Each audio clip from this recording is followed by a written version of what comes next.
जय Srila Prabhupada, Jai Prabhupada, Jaya Prabhupada, Prabhupada, Jai Prabhupada, Jaya Srila Prabhupada, Jaya Prabhupada, Jaya Prabhupada, Prabhupada, Jai Prabhupada, Jaya Srila Prabhupada, Jaya Prabhupada, Jaya Prabhupada, Prabhupada, Jai Prabhupada, Jaya Srila Prabhupada. Divya Purusha Jaya Prabhupada, Atmavana Jaya Prabhupada, Bhakta Shrestha Jaya Prabhupada, Mahanubhava Jaya Prabhupada, Jaya Prabhupada, Jaya Prabhupada, Prabhupada, Jaya Prabhupada, Jaya Srila Prabhupada, Jaya Prabhupada, Jaya Prabhupada, Prabhupada, Jaya Prabhupada, Jaya Srila Prabhupada. Guru Nudi Palaka Jaya Prabhupada, Guru Mana Santasa Jaya Prabhupada, Acharya Shrestha Jaya Prabhupada, Karuna Sindhu Jaya Prabhupada, Jaya Prabhupada, Jaya Prabhupada, Prabhupada, Jaya Prabhupada, Jaya Srila Prabhupada, Jaya Prabhupada, Jaya Prabhupada, Prabhupada, Jaya Prabhupada, Jaya Srila Prabhupada. This is the easiest process, that you come here and hear about Krishna. That's all. You haven't got to do anything. Simply come here. We are opening all the center just to invite you. Please come here and hear about Krishna. Deenabandhu Jaya Prabhupada, Krishna Dasa Jaya Prabhupada, Veera Jagat Guru Jaya Prabhupada, Chaitanya Dutta Jaya Prabhupada, Jaya Prabhupada, Jaya Prabhupada, Prabhupada, Jaya Prabhupada, Jaya Srila Prabhupada. Shanta Murti Jaya Prabhupada, Talmeya Shikhara Jaya Prabhupada, Siddha Avadhuta Jaya Prabhupada, Paradukka Dukhi Jaya Prabhupada.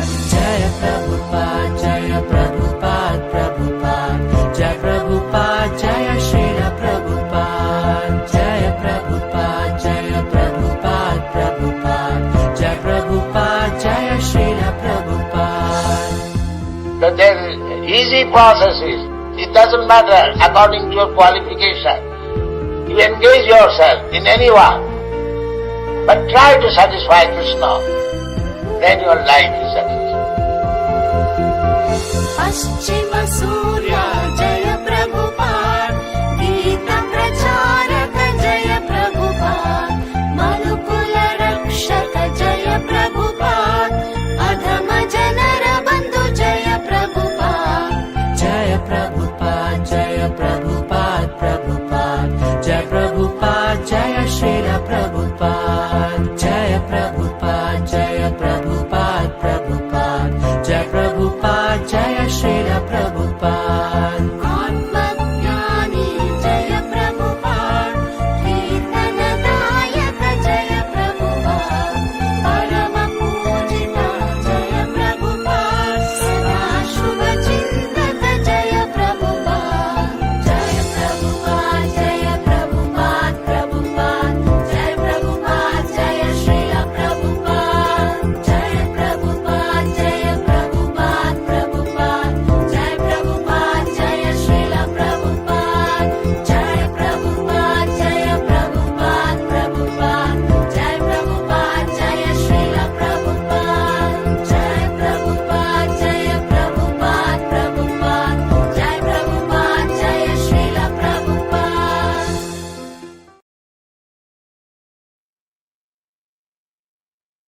नमो विष्णुपादाय कृष्णप्रेष्ठाय भूतले श्रीमते भक्तिवेदांत स्वामिन इति नामिने नमस्ते सारस्वते देवे गौरवाणी प्रचारिणे निर्विशेषा शून्यवादी पाश्चात्य देश तारिणे जय श्री कृष्ण चैतन्य प्रभु नित्यानंदा श्री अद्वैत गदाधर श्रीवासादि गौर भक्त वृंदा हरे Krishna Krishna Krishna Hare Hare Ram Ram Ram Hare Hare.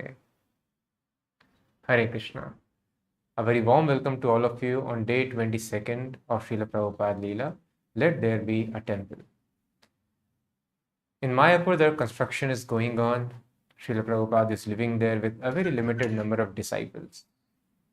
And in Bombay, the land has been acquired. It was a great battle and a glorious victory. Now let us see what was happening in Vrindavan. So this is March 1974, Vrindavan.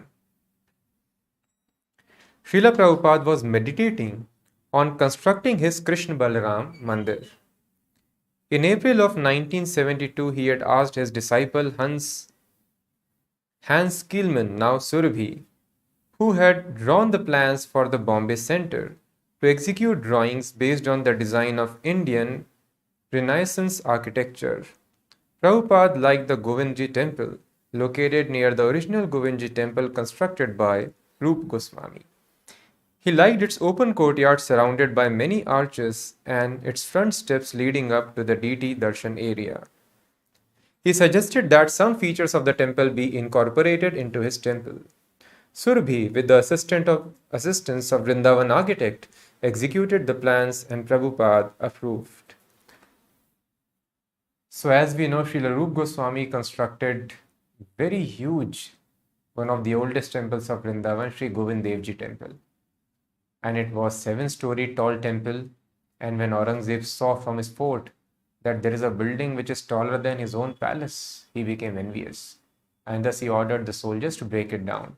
But that was so nicely and strongly built, they could not tear down all the floors. So 3 floors still remained, 3 or 4.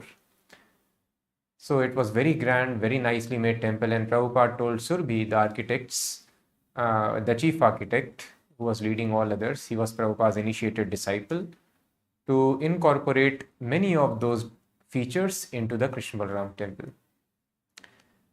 This will be the grandest temple in Vrindavan. Many high-class gentlemen in Delhi who are also devotees will relish the chance to live with us on weekends, and it will be for them just like Vaikuntha. You must construct something wonderful, otherwise it will be a discredit to you American boys. That will absolve the position of America and India. And this Vrindavan project is one of the most important of ours in ISKCON. So one of the most important element of devotional services to have association of devotees, to live with devotees. So Srila Prabhupada wanted to incorporate this very important element even in the life of people who are not full-time devotees of the temple. So thus Prabhupada told, and rather first Prabhupada constructed the guest houses even before the temple was ready, so that people can come and they can stay. So staying with the devotees is very, very important. If we cannot stay always, then at least on weekends we should come and live with devotees and engage in the service of deities in the association of devotees. So that is very, very important. That is food for spiritual life. And another important element is staying in Dham. So we cannot stay in Dham always, at least on weekend. So whether it be a place like actually Vrindavan Dham, or wherever we have the Hare Krishna temples where regulated worship of Krishna is happening. So there we can come, we can stay on the weekends. And just like people on weekends, they either waste time in sleeping or in movies or like that, some other kind of entertainment. So devotees want to utilize this time, both days of the weekend or at least one day, to stay with the devotees and full time engage in the service of Krishna. So thus Prabhupada thought that it was a very nice opportunity for the people of Delhi. Vrindavan is very close to Delhi. So they can all come, they can live here and thus advance in devotional service. Although Guru Das had been careful, Guru Das Prabhu was the main person in charge of the Vrindavan project. He had been careful to keep in touch with Prabhupada by mail. He had neglected certain important matters of Vrindavan, such as digging a well and getting city approval, things Prabhupada had repeatedly asked for. In the summer of 1972, Prabhupada wrote, "From the beginning I said I simply wanted a temple built in Vrindavan, just like Govindji's temple. And there have been so many letters, but that has not been done. Never mind, now I like that plan of Surabhi's." To build a temple in Vrindavan should not be so difficult, Prabhupada thought. and he became impatient with the delays. Concerned that the devotees and architects not make the building too costly, he said that they should go ahead with the plans he had approved, even if the building were to be a little cheaper than in the original plan. He was concerned that a competent disciple oversee the work so that ISKCON didn't get cheated. As early as April of 1972, Prabhupada had asked that the deities in Vrindavan be Krishna and Balram. Krishna may be black, Balram of white, and the pose in the back of the Back to Godhead magazine is very nice. How Lord Balram is standing with his hand resting on the shoulder of Krishna. So in that way, Prabhupada told the deity should be carved and installed here. He asked that a sign be put out front announcing Sri Krishna Balram Mandir. One reason Prabhupada chose Krishna Balram as the presiding deities was that most of the Vrindavan temples were of Radha and Krishna. ISKCON temple would be unique in Vrindavan. Another reason was that the ISKCON land was located in Raman Reti, an area of forest and soft sands, where Krishna and Balram had enjoyed their childhood pastimes 5,000 years ago. To celebrate and worship the youthful sports of Krishna and Balram in Raman Reti was fitting. Although thousands of years had passed since Krishna's advent in Vrindavan, the same atmosphere and many of the same sights and sounds still prevailed. Of course, now it has almost vanished, but that time when Prabhupada was there, it was still a forest area. Peacocks ran across the sands or sat on rooftops or in trees. The cooing and chirping of pigeons and cuckoos and the sweep of the parrot's green wings were eternal sounds and sights of the Vrindavan forest. In establishing a temple of Krishna and Balram, Prabhupada wanted to offer the peaceful, transcendental atmosphere of Raman Reti to all people, including visitors from abroad, commuters from Delhi, and his own disciples. Already he had received a letter from a major international travel agency requesting that he provide accommodations for tourists so that the ISKCON guest house could be included in official tours of spiritual India. People were always coming to India to tour the holy places. Unfortunately, most of the places were unauthorized or overrun by cheaters. ISKCON center, therefore, would be very important. Prabhupada wrote, "Have a European preaching center and try to enlist all the tourists and hippies who come to Vrindavan. Give them nice prasadam and engage them in chanting, cleaning the temple, and reading our books. Give them all facility for becoming devotees." After Prabhupada's 1972 visit during Kartik, he was away from Vrindavan for more than a year, directing things through correspondence. With the Krishna consciousness movement growing quickly on all continents, he had many places to visit. Still, his three main projects, Bombay, Vrindavan, and Mayapur, were his major subjects of correspondence and his greatest financial investments. One day during the massage, Prabhupada confided to his servant, "Most men are retired at my age. I do not want to manage anymore. I just want to do some writing." Prabhupada asked if there was some place in the world he could go for 6 months, a place where he would be all alone, where no one would come to disturb him, and where he would not get any mail. Prabhupada's servant suggested Tehran. Prabhupada considered it, then suggested New Vrindavan. He spoke of Mohandas Gandhi, who could not even sleep at night because people were always after him, even though he traveled incognito. That very day, Prabhupada is planning, now I should retire from all these managerial duties. You GVC men take care. I simply want to devote my complete time to writing. So devotees, of course, initially when we have started our spiritual life, as Nectar of Instruction mentions, Krishna's holy name, although they are very, very sweet like nectar, but one who is affected by the jaundice of nescience, ignorance, we may not feel the sweetness of Krishna's name, Krishna's form, paraphernalia, pastimes, and other things. But a pure devotee, he relishes the most. He can always chant Krishna's name. He can just keep on reading Bhagavatam, like Shukdev Goswami, Parikshit Maharaj discussed for 7 days continuously. But still, other duties have to be performed for spreading Krishna consciousness. So this is called an advanced level of austerity, advanced level of sacrifice. At first level, one is supposed to sacrifice the material comforts, because as long as we are indulged in material comforts, then we get more and more addicted to it, and the demand is always increasing, satisfaction never comes. So it is wise to minimize the material comforts of life. But when a person advances, not just a person gives up material happiness, but a person is willing to give up spiritual happiness also, just for the sake of service to Krishna. This is called real love. Love means I just want to work for the benefit of other person without caring for myself at all. So seeking spiritual happiness is our bona fide right, and every person can enjoy it. But still, devotees, it is mentioned that Krishna's charioteer, when he looks towards Krishna, he becomes overwhelmed by ecstatic emotions. And thus he cannot drive the chariot nicely, but that is important service of Krishna. So that is why he does not look towards Krishna. Otherwise, he will feel so much ecstasy, he won't be able to drive the chariot. So thus he gives up his spiritual pleasure so that chariot can be driven very nicely. So thus, a devotee of Krishna, he gives up all enjoyment, all happiness, material and even spiritual, and just wants to engage in service of Krishna. And he remains completely dependent on Krishna for any kind of pleasure Krishna is willing to give. But Srila Prabhupada also mentions that sometimes devotees are not able to chant to their heart's content. So devotees are very, very eager. They just want to chant the entire day, read the entire day, and the philosophy, Krishna's name, Krishna's bhajans are so enchanting. But Prabhupada tells, even though they are not able to chant to their heart's content because they have to do various duties for preaching work, so that others also can come to this stage of enjoyment with Krishna and attain eternal life.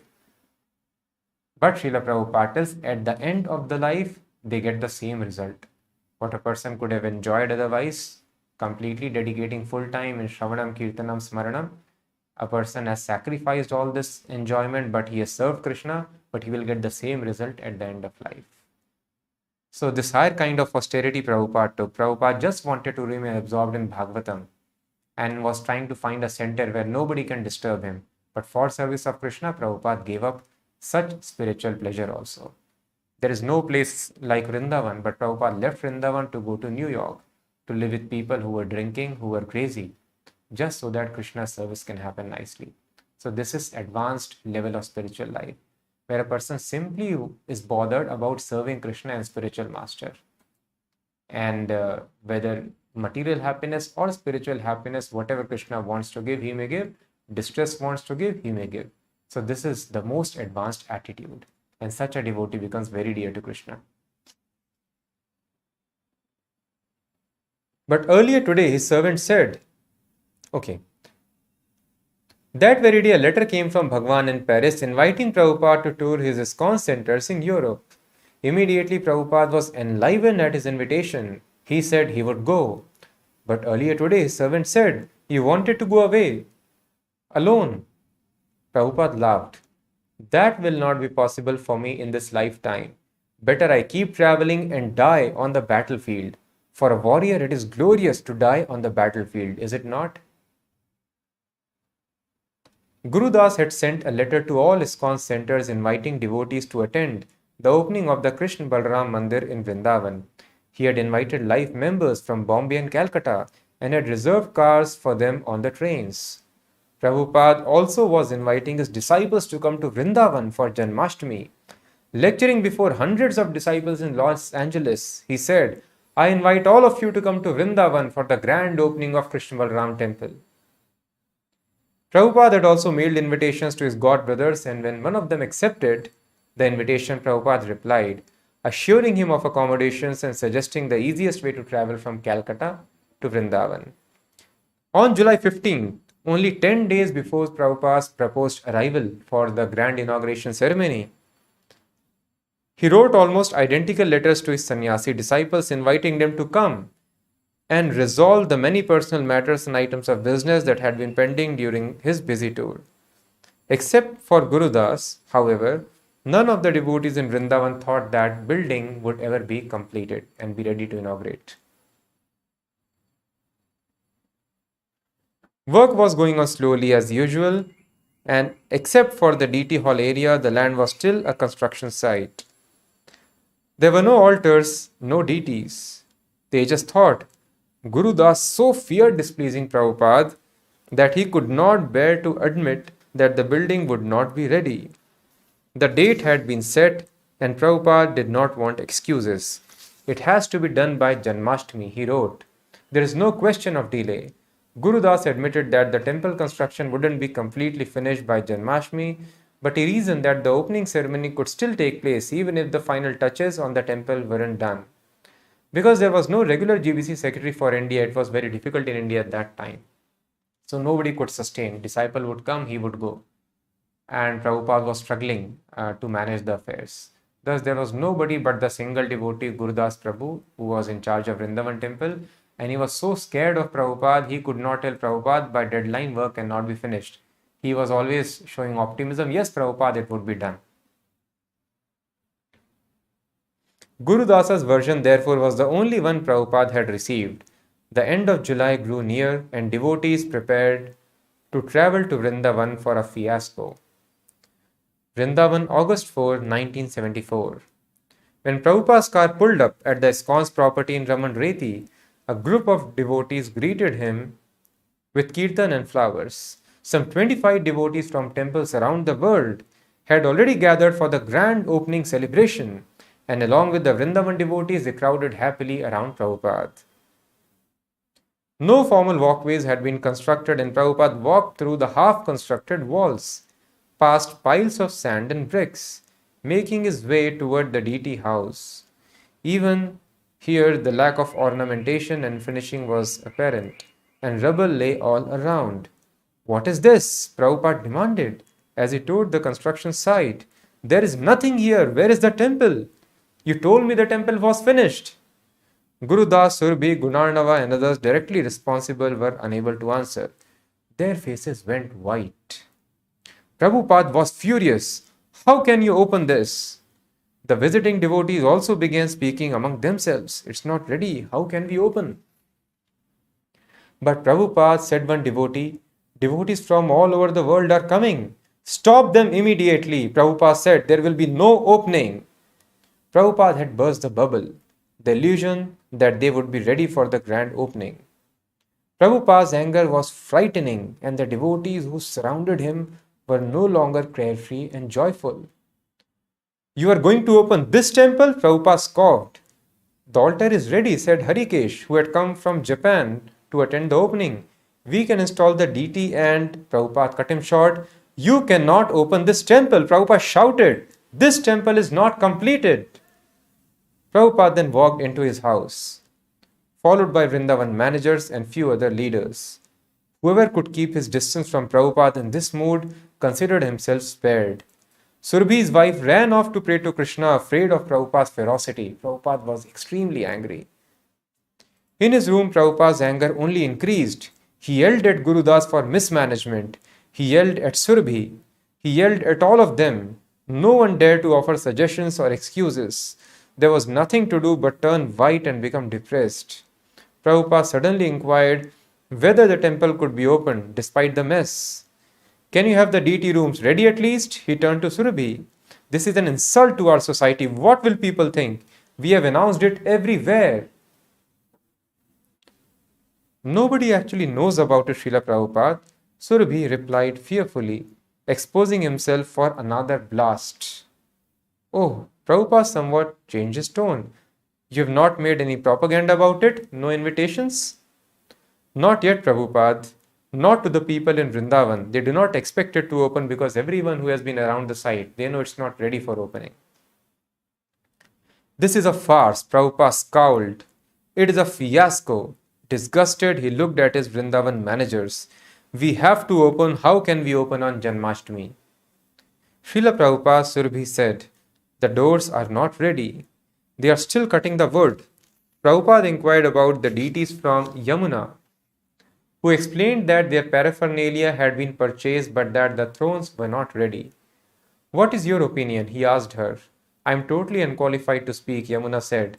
And although I have no right to speak, I see it as almost impossible to actually open the temple. There is no pujari. With a sense of finality and failure, Prabhupada said, then we won't do it. But we have invited so many people from all around the world to come, and I was not informed of this. Now you all decide. When can we open? Prabhupada asked. Can we open on Diwali? October, Srila Prabhupada. How about Bhaktisiddhanta Saraswati's appearance day? A devotee suggested. That is at the end of December. Prabhupada was silent, looking displeased. Surabhi spoke up.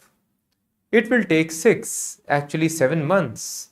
Then Prabhupada chose the day of Ram Navami in April. The opening could coincide with the annual gathering of devotees in Mayapur and Vrindavan. Ultimately, Prabhupada's anger with his disciples was incidental, the reaction due them for their foolishness. It was also a way of instructing them and testing them, but deeper was Prabhupada's transcendental impatience and frustration that his devotional service in Vrindavan was still not manifested. He wanted a wonderful temple for the glory of the Krishna consciousness movement, a temple that would establish Krishna consciousness all over the world. It was an offering to his spiritual master and he had promised it to Krishna, but still it was not completed. And for Prabhupada's disciples' failure to do the job, Prabhupada had to take the burden and the agony of that failure. His disciples were his instruments in his service to Krishna. If the instruments didn't work properly, then he suffered. Just as when one's arms and legs fail to function, the whole body suffers. His disciples' failure to carry out his desires was his loss. In this way, he felt transcendental lamentation over their failure to open the Krishna Balram Mandir on Janmashtami day. Prabhupada's disturbance, though transcendental, was nonetheless real. It was not feigned merely for instructing, nor could the devotees cheaply cheer up their spiritual master. For Prabhupada's disciples to properly assist him, they would have to understand his transcendental mood and serve him accordingly. Prabhupada wanted practical, down-to-earth service from his disciples. They should not expect to serve him sentimentally but should work hard. Devotional service was dynamic. Prabhupada wanted his disciples to help him with his projects to serve his Guru Maharaj, projects which, if successful, could save the world from misery. So thus this was Prabhupada's very important instruction. So sometimes the bhakti yoga or spiritual life is taken as something merely sentimental. If you are able to shed some tears and sing some bhajans in imitative spiritual ecstasy, then that is taken as advancement in bhakti. But Prabhupada told, so one disciple was there and he was singing very nice glories for Prabhupada, Sanskrit verses. There are many verses. So we are supposed to offer that. In front of a picture of Prabhupada, we can go and there is Prabhupada's Stotram, very nice prayers, which Anand Shastri, one of the Sanskrit scholars Prabhupada admires, he wrote for Prabhupada. And Prabhupada told, yes, if my disciples want to have increased their faith in me, they should chant this Prabhupada Stotram. Krishna eka cheta madmoha vinashakarin mad drishti gochara prabhu prabhupada swamin. In this way, very nice 5 stanzas are there. And like this in Bhagavatam, various prayers are there. Kirata hunandra pulinda pulkasha abhira shumba yavana kasadeya. People who are not belonging to Varnashram system, they are tribals or meat eaters, cow eaters, all of them, Shuddhyanti Tasmai Prabhu Vishnave Namaha Yad Apashraya Shraya. If they take shelter of pure devotee of Krishna, then they can get liberated. Even such people can make perfect advancement in spiritual life. So like this, various glorification,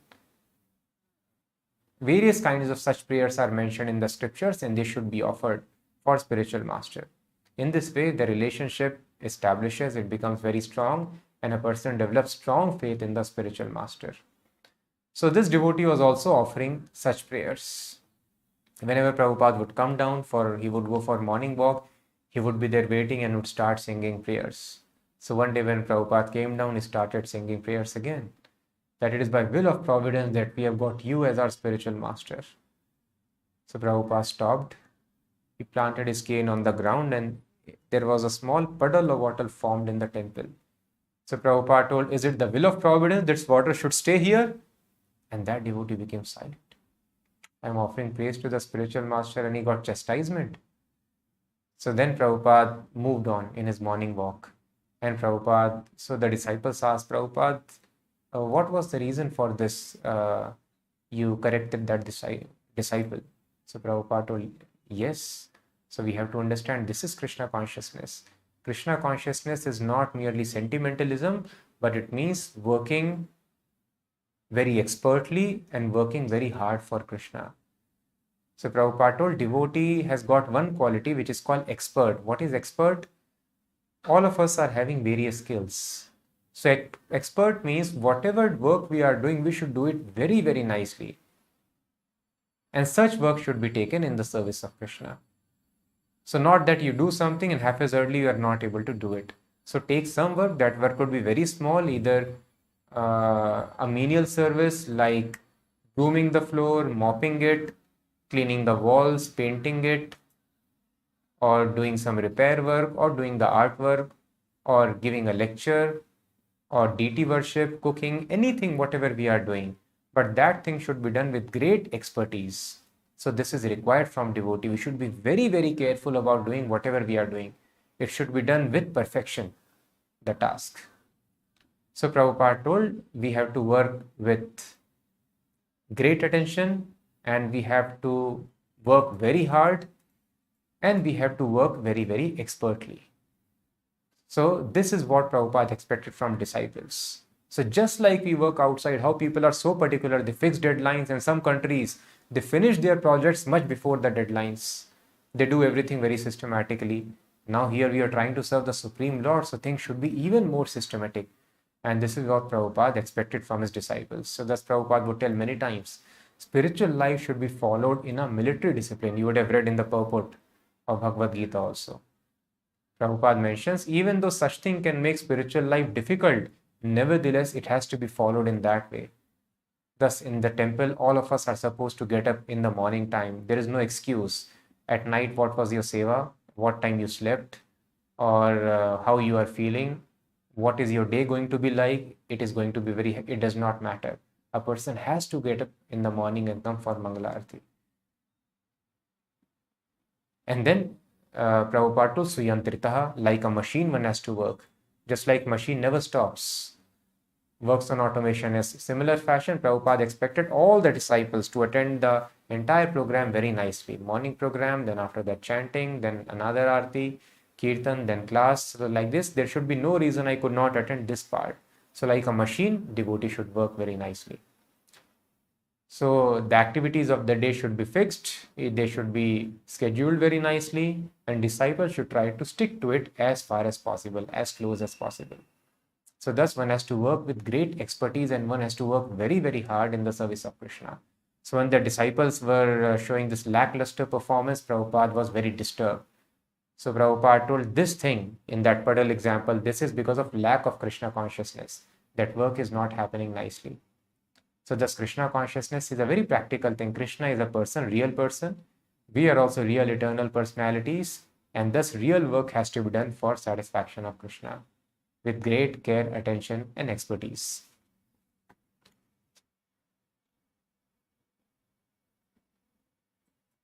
Prabhupada wanted practical, down-to-earth service from his disciples. They should not expect to serve him sentimentally, but should work hard. Getting concrete was a big problem. Surabhi, Gunarnava, Tejas and others were always meditating and striving how to get cement. So that time emergency was imposed in the country. So the flow of cement was stopped in the country. It was very, very difficult to have it. Yet it seemed no cement was available in the whole of India, as month after month they waited for government permission. Daily since Prabhupada's arrival for the so-called temple opening, the devotees had been travelling by bus and rickshaw to Mathura to see if cement, even a few bags, was available. Sometimes they were cheated. One shipment of 20 bags had been cut with other materials, and when they used it in casting a column, it remained soft and for 4 days and finally crumbled. When at last enough cement arrived to complete the work, the devotees felt sure it had happened only because of Srila Prabhupada's presence. Prabhupada had Gunarnava count every bag of cement as it arrived. From 8 in the morning until 9:30 at night, the shipment kept coming on trucks, each truck with 4 coolies to carry the heavy bags on their backs into the storage. Gunarnava stood outside all day with pad and pen. Marking the receipt of each bag, Srila Prabhupada came out of the house several times to examine and watch gravely. In the evening, when they were finished, he called Gunarnava in. So, how many bags? Prabhupada asked, and Gunarnava gave the exact figure. Everything is locked away now, Prabhupada asked. Yes, Srila Prabhupada. Prabhupada talked about the cement as if talking about a shipment of gold. During February and March of 1975, Srila Prabhupada toured widely again, traveling eastward via Tokyo and Hawaii to Los Angeles. While traveling, he received word that Governor Reddy had accepted the invitation to attend the Vrindavan temple opening on Ram Navami. He also received an encouraging report from Surabhi assuring him that this time the temple opening would definitely take place. I am encouraged that you expect to have everything completed on time, Prabhupada wrote. This I want. Next, Prabhupada traveled to Mexico City, Mexico, and Caracas, Venezuela. He continued to travel quickly, stopping in Miami, Atlanta, Dallas, and New York, all within a month of his departure from India. He then went to London, stopped in Tehran, and returned to India on March 16. It was Prabhupada's 8th trip around the world in 10 years. Mayapur, March 23, 1975. For this year's festival, almost 500 devotees from around the world had gathered. So Prabhupada had requested all of you on Gaur Purnima festival around Ram Navami time, you should gather here in Mayapur. So thus 500 devotees from across the world, all the centers they had come. And Prabhupada, while taking his morning walks in the nearby fields, while entering the temple of Radha Madhav, or while lecturing from the Chaitanya Charitamrita was the central attractive feature. Each morning after giving the class, he would circumambulate the temple room followed by his disciples. So Srila Prabhupada personally was the greatest feast for the disciples because they only few of the GBC men, they were able to have association of Prabhupada. That too mostly by correspondence and letters and sometimes personally also. And other rank and file devotees, disciples, they were not so fortunate to have personal association of Prabhupada. Prabhupada would come once in a year to a center and then he would stay for 1 or 2 days and maybe little more at sometimes in some big centers, important centers. And that's all that their association of Prabhupada is all about. They would see Prabhupada sitting in a class, no personal interaction. Some of them were fortunate. Prabhupada looked at them, accepted a flower from them, and this was their association with Prabhupada. Simply by reading Prabhupada books, associating with Prabhupada's servants, they dedicated their lives. So, but they were getting all spiritual realization. Even though they are Prabhupada's disciples, Prabhupada had dynamic ways of guiding them. So thus it is not important to have physical presence. Even in Prabhupada's time, sometimes people tell, no, Guru should be there in physical body. Who will hold our hand and guide us? It was never the time, even in Prabhupada's time. It is never in the case of any of the glorious spiritual masters. In Gurukul also, one Guru would be there and he would manage thousands of disciples in the Gurukul. How he would manage? He would guide the senior most, they would guide their juniors. In this way in Parampara, the knowledge flows and one Guru is managing thousands of disciples. So thus it is a misconception, it is material concept that we need to have Guru sitting in one place and imparting instruction. Even materially we see now, we have wonderful examples of online sessions. People have recorded so many material Gurus and we can hear anytime the Vani is working. In a similar fashion, Prabhupada has left his Vani in the books in the form of lectures. Through his devotees, we can get Prabhupada's association. But this association is always personal. It is basis the disciples' service attitude. How devotedly, rigorously, hardworking the disciple is, and attitude-wise, the disciple should be very, very humble, submissive, gentle, having strong faith in spiritual master. To that degree, personally, the knowledge is reciprocated through various means. So thus, the biggest attraction for devotees to come to Dham was their association with Prabhupada, where for up to a week or so, they can see Prabhupada every day, hear classes from him, and have intimate association with him in the morning walks and otherwise.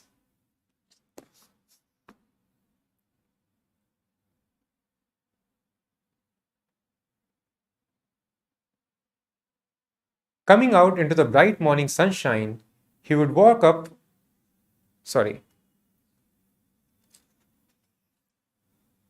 Yes. For this year festival, almost 500 devotees from around the world had gathered, and Prabhupada, while taking his morning walks on the nearby fields, while entering the temple of Radha Madhava, or while lecturing from Chaitanya Charitamrita, was a central attractive feature. Each morning after giving the class, he would circumambulate the temple room followed by his disciples. A brass temple hung from the ceiling on either side of the deity's altar, and Prabhupada, while circumambulating the deities, would go up to one of the bells and ring it several times, pulling the rope while the kirtan continued wildly. And then, with cane in hand, he would walk around the back of the deity altar, emerge on the other side to ring the other bell. And devotees would jump up and down close around him, singing Hare Krishna, Krishna Krishna, Hare Hare, Hare Ram, Ram Ram, Hare Hare. Smiling with great pleasure, Prabhupada would continue the length of the temple room to the first bell again and strongly ring it. And Prabhupada would encourage his disciples to jump higher and higher. So Prabhupada told this very nice.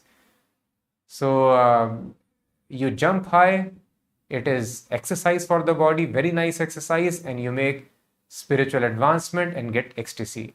So this dancing is so good. So Prabhupada was very pleased that if you dance like this enthusiastically, then Bhakti Vinod Thakur personally will come here and take you back to Godhead. So enthusiasm is very, very important element. So in the temple, Krishna is personally present, Balram is personally present, Gaur Nitaya present, Prabhupada is present. So the personalities are sitting there. So if we dance there with full enthusiasm, with heart full of gratitude that God is personally here and He has come here to reciprocate for my whatever small service I can offer. So I should be so glad He has come here to take me back, to stop my birth and death. So with such faith and with great enthusiasm, whatever energies we have got, all the energy should be spent for Krishna. So singing and dancing in Kirtan are very easy ways and very, very delightful, ecstatic ways of spending one's energy on Krishna. So Prabhupada mentions, Lord Chaitanya has mentioned, this is very simple process. By singing, dancing and honoring prasadam, even a dog can go back to worried, what to speak of human beings. So these things all of us can do. We can sit together with family, with friends. We can sing Hare Krishna, dance in front, place a Krishna's picture and dance very nicely, especially Lord Chaitanya's picture. Krishna in his incarnation as Lord Chaitanya, he is specifically worshipped by this Sankirtan Yajna. That is the way of worshipping Krishna in Kali Yuga. So one is supposed to worship the Chaitanya incarnation of Lord Krishna by the process of Harinam Sankirtan. So simply by placing Panchatattva picture in the front and doing Kirtan in front of them, we can make our spiritual life successful. After half a dozen such blissful circumambulations, he would leave the temple while the Kirtan continued to roar. Coming out into the bright morning sunshine, he would walk up the broad staircase to his room. Prabhupada again supervised the annual meeting of his governing body commission and personally approved or modified all their decisions. ISKCON was indeed growing. But as Prabhupada had told his friend, the aged Gopal Acharya in Madras, Krishna and Krishna's institution are not different. If the devotees are thinking of Krishna's institution, they will not forget Krishna. By insisting on the devotees' participation in the annual Indian pilgrimage, Prabhupada was solidifying the spiritual basis of ISKCON, his transcendental institution. To gather his devotees like this was the reason he had prayed and struggled to erect centers in the Dhamas. He wanted to extend the purifying shelter of Mayapur and Vrindavan to all his followers, and now and in the future. Bit by bit, the plan was coming together. The whole world was being saved by Lord Chaitanya's movement. April 16, Vrindavan. When Srila Prabhupada arrived to finally conduct the Krishna Balram Mandir opening, he was pleasantly surprised to see the 3 tall domes rising over the temple. The domes had been constructed entirely during the 8 months since his last visit. The 4-story international guest house had also been completely built during his absence. Surabhi had supervised workers in day and night shifts to get everything done on time. The tall central dome and 2 side domes, one over each altar, were magnificent. Their graceful form led the mind to higher thoughts and suggested an existence beyond the material world. The strength and beauty of the domes reminded one that beneath resided the deity of the Supreme Lord. A temple was to enlighten people to remove their nescience, and the domes eloquently spoke of this purpose. They could be seen for miles, rising boldly above the landscape of Vrindavan, proclaiming the worship of Krishna and Balram. Each dome was topped by a copper kalasha consisting of three balls representing lower, middle, and higher planets. And at the top, the eternal Sudarshan Chakra, the spinning wheel weapon of Lord Vishnu. The Sudarshan Chakra was Krishna himself. So, although Sudarshan Chakra is it appears like a disc, but everything in spiritual world is completely full of consciousness. So Lord Krishna has expanded himself in the form of his disc weapon also. So that is called Lord Sudarshan or Sudarshan Chakra. That is also Lord Krishna himself. And just to see this glorious symbol atop the mandir made the devotees feel victorious and satisfied. Even the guests could not help but regard it with awe. Atop the Sudarshan Chakras were copper victory flags. As Prabhupada toured the complete building, he continually looked up at the domes. Oh, he said, the domes have come out very nice. What do you think? He turned to the devotees accompanying him. They are magnificent, said one devotee. Yes, Prabhupada smiled. Everyone is telling how nice Surabhi is doing. Prabhupada turned to Surabhi, who had gone with little sleep for weeks. But I can't say that. Only me, I am criticizing you because that is my job. I have to always criticize the disciples. So when in Srimad Bhagavatam, Ved Vyas is criticized by Narad Muni. So now Ved Vyas is incarnation of Krishna himself, and he's being criticized, chastised rather, by Narad Muni. So disciple asked Prabhupada that, Prabhupada, how is it possible Narad Muni is criticizing Ved Vyas? So Prabhupada told, yes, Narad Muni is spiritual master of Ved Vyas. So he can chastise him in any way he likes, anytime he likes. So it is told, Tadayet bhavo guna, lalayet bhavo dosha. If we pamper too much disciple or children, then so many faults they come up. And Tadayet, if one is very strict, one chastises, bhavo guna, then many great qualities arise in the disciples and in the children. But of course, once they are grown up, Chanakya Pandit says, Praptam tu shodashe varshe. Once they are 16 years old, then like a friend they should be treated. Otherwise, before 16 years is reached, chastisement is very, very important. Then all good qualities will come. So Prabhupada told it is the duty of the spiritual master to keep on chastising the disciple so that he can become very nice devotee and perfect in character.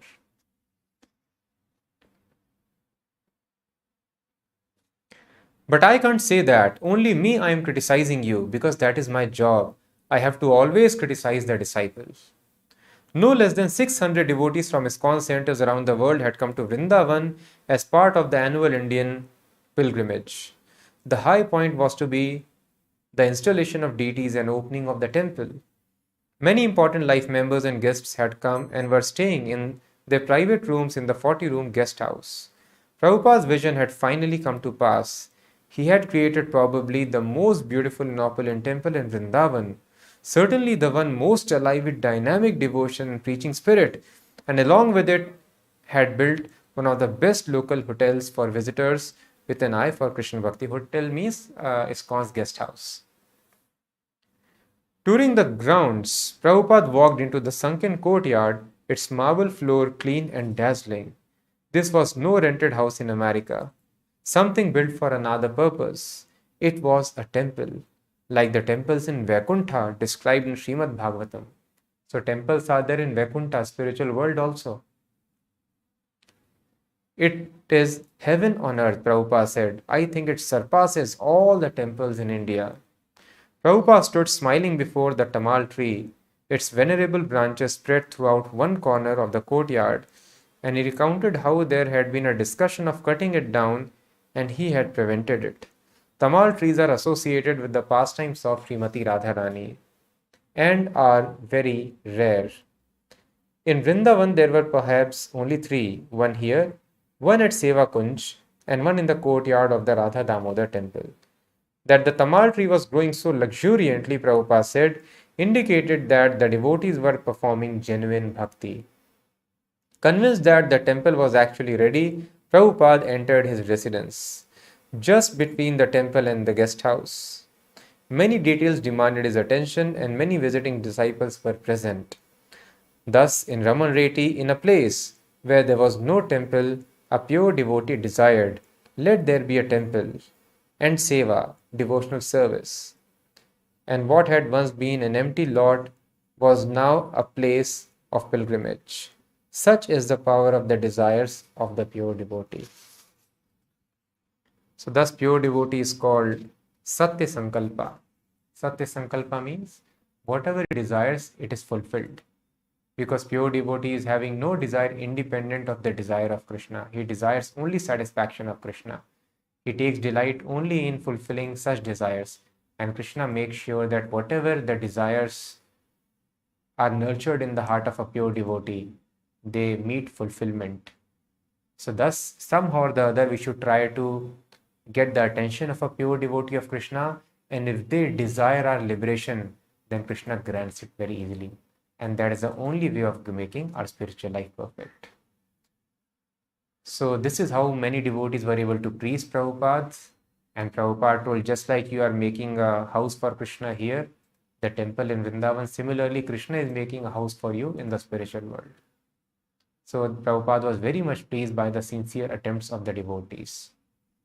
So how do we serve Prabhupada? Can we make temples? Yes, the same order stands now also. In every town and village, there has to be a temple. So there is no limit, no dearth of such missionary opportunities. So we save money for our personal enjoyment. That enjoyment stays only for a few moments or days.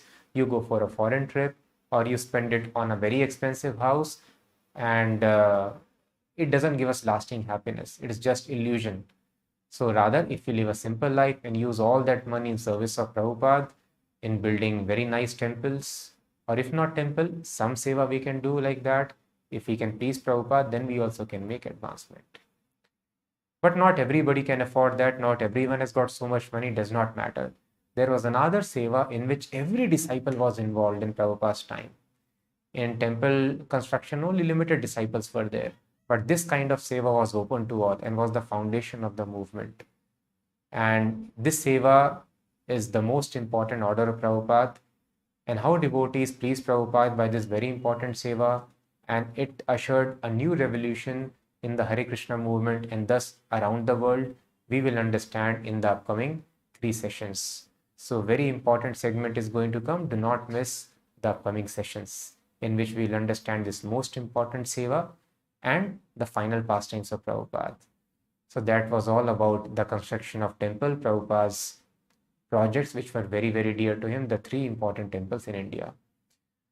Thank you so much for hearing. We'll meet tomorrow again. Please do not forget to write your realizations in the comments, and please try to share the video and try to like it as well. We'll meet again tomorrow. Hare Krishna.